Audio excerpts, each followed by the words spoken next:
Professor Brain Brown's research shows that vulnerability fosters good emotional and mental health. It is a sign of courage. We become more resilient and brave when we embrace who we truly are and what we are feeling.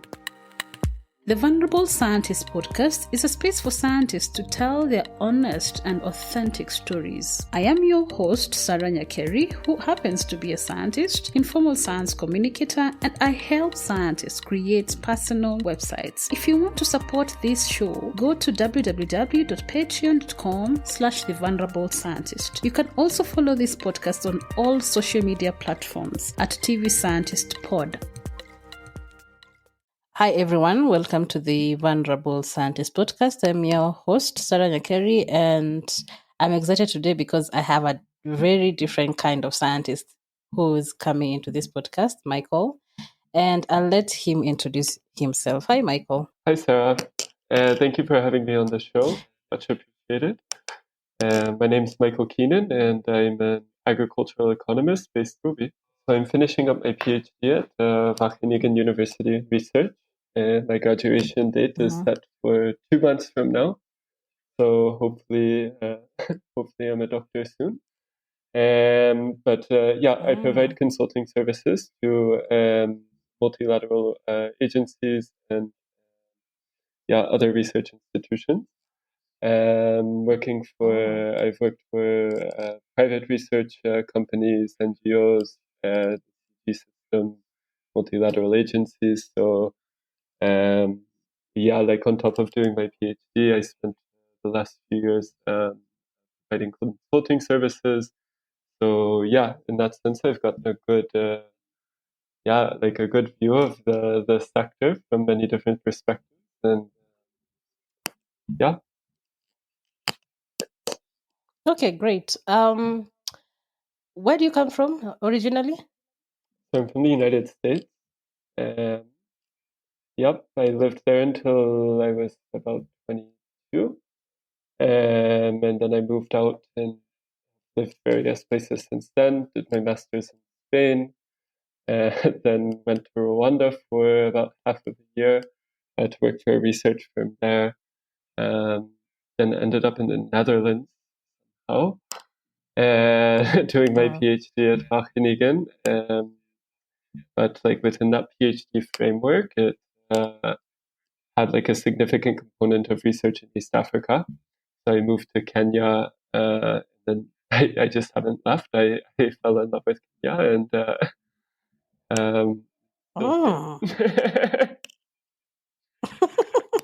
You stuck here. You got stuck. Exactly. But I mean, Nairobi is a funny place because you get a lot of expats who come in and they're supposed to be there for 6 months or a year, and then it's 5 years later, I'm still here. They're still there, and not planning to go. It's like they have no plans to go. Exactly. They're like, the weather's nice here, the people are nice, I'm gonna stay.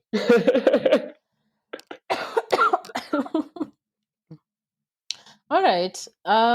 So tell us the journey that brought you here, just in details, how you became a scientist, because now you're a scientist, right?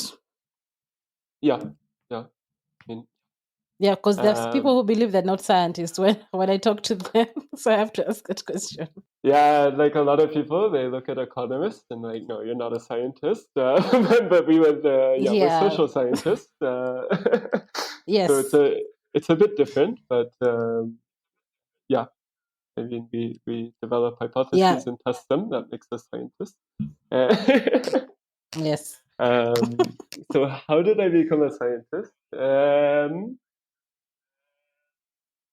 I suppose I started back in university. So I came when I went into university, which I did in the States, and I was part of a business program that was mostly putting graduates out into big financial firms in corporate America.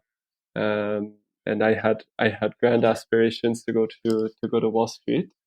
And then about a year in, I quickly decided I did not like my business courses, but I really Oh. enjoyed the economics courses. Uh, and yeah, I found my second year of university, I found a professor who was willing to take me on as a research assistant for a summer.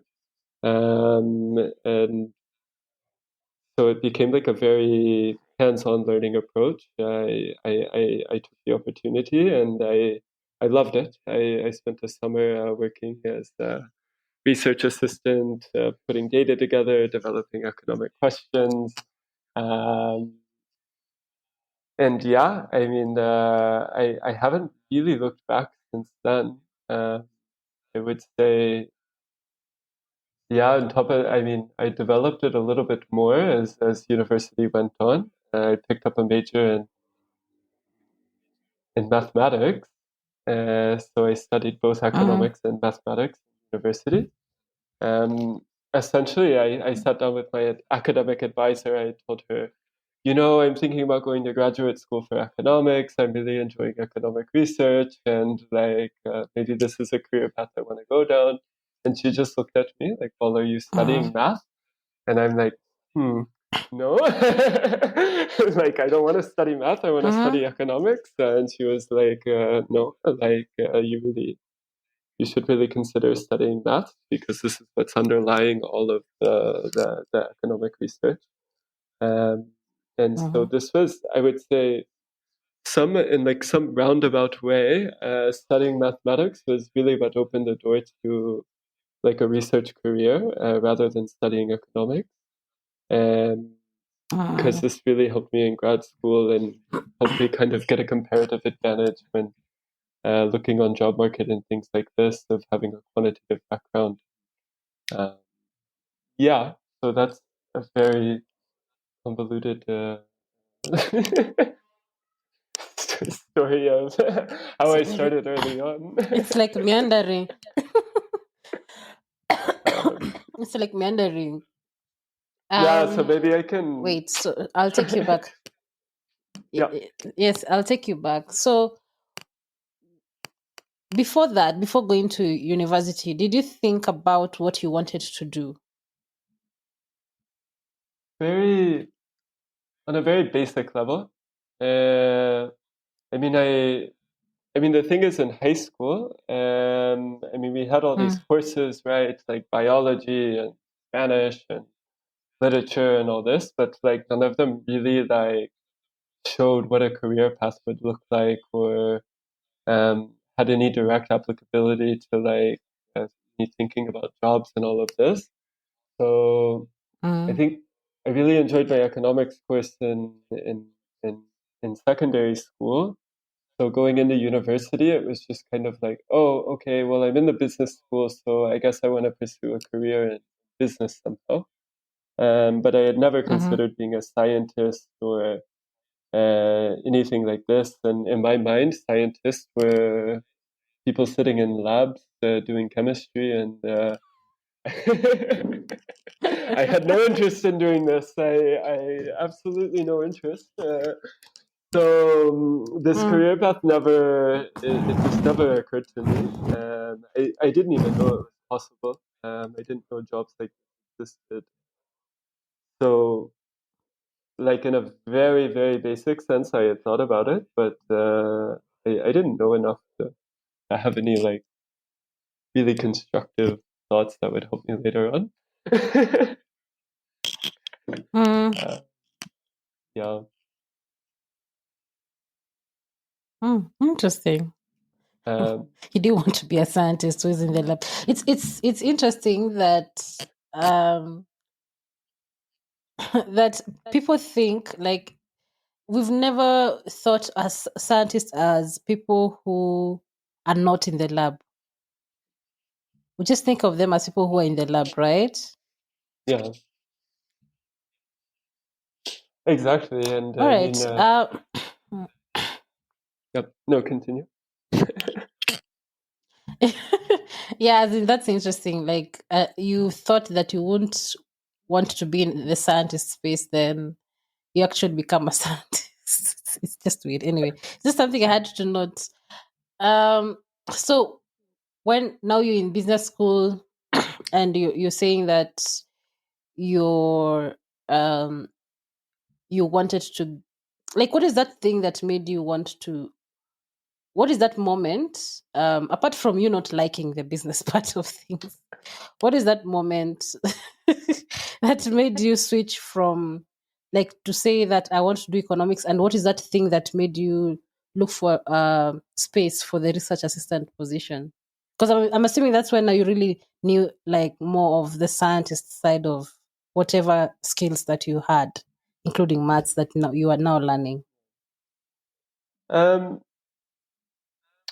it was probably somewhere in I can't pinpoint a single moment, but probably somewhere in my first year, when we were talking about like a lot of the assigned reading for economics courses was about microfinance and international development and using economics for a completely different context. I mean, like growing up in the US, right, we thought about economics as how the Federal Reserve sets its interest rates, stock markets, and real estate boom and bust, and all of these sorts of things, which interested me in the perspective of like, I liked how economists think about these issues and I liked the thought process that goes into it, but I didn't find the topics very fulfilling or very um, like topically interesting. And then we started learning about like microfinance, which is giving like small loans or having people open small bank accounts to improve their farms or their businesses, things like this. And we started seeing like a lot of these like super creative solutions, where like a lot of the development economy, like a lot of the solutions in development economics are creative because they have to adapt to different constraints. So this is going to be done in a remote area, or like yeah, there's just all sorts of different factors, and just the fact that it was outside of countries other than my own meant like, okay, learning about cultures and learning about new structures of governance, and so it was just like this whole new world that was like, oh, this is all these things I don't know about, like learning about the history of other countries, and like, so it really, for me, it was like um, a fantastic opportunity to like get involved in something where I could like, it was all fresh territory. I could learn about so much, and I wouldn't go in with all these preconceived notions of what I might have about like economics in the U.S., which is tied to political theories and all of this. Yeah. So I think this is what fascinated me the most about it was like, okay, how can we use economics to really do something that's good for the world, that is really going to help somebody in some way, and like also give me the opportunity to just really learn more than I would be able to in other settings. And I think that was really the underlying motivation here. Yeah.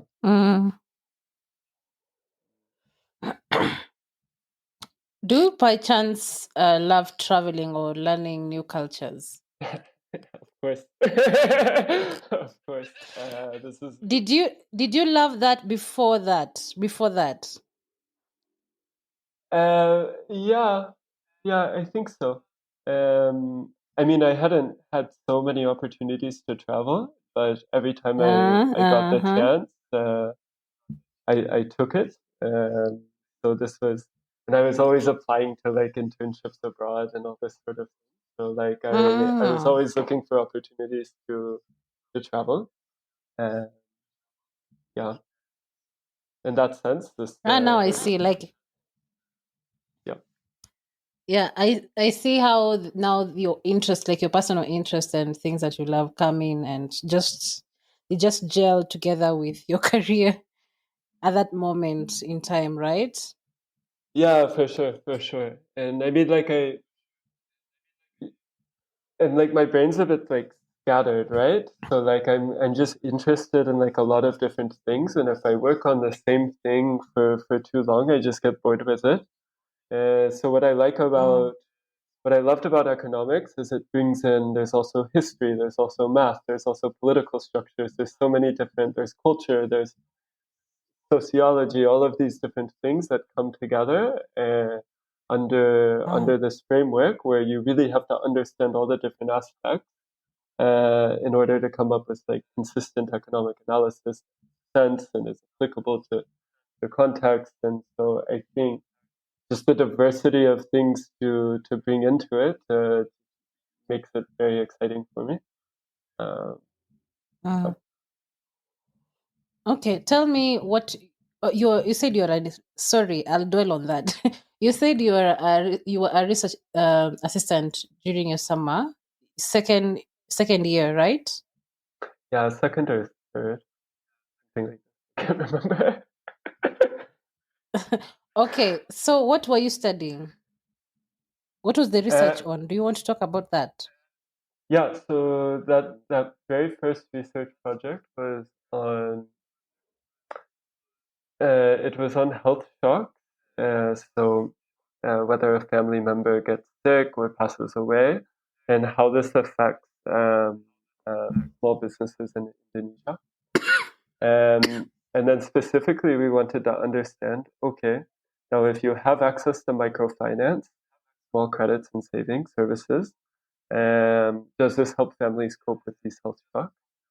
And the idea was, okay, if we can show that this is useful, then this is a good policy for governments or microfinance institutions or banks to roll out, to get people access to finance so that they can overcome these health shocks.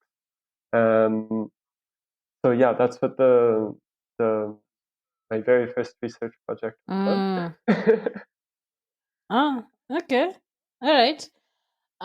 So after that, after you've done, now you finished your university education, what happened after that exactly? Like, go into detail. Yeah, so after I finished my university, Correct. I had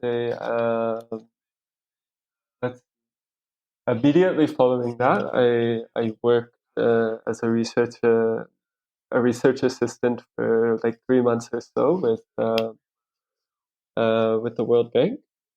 And then I went straight into my master's after that, which was in Barcelona.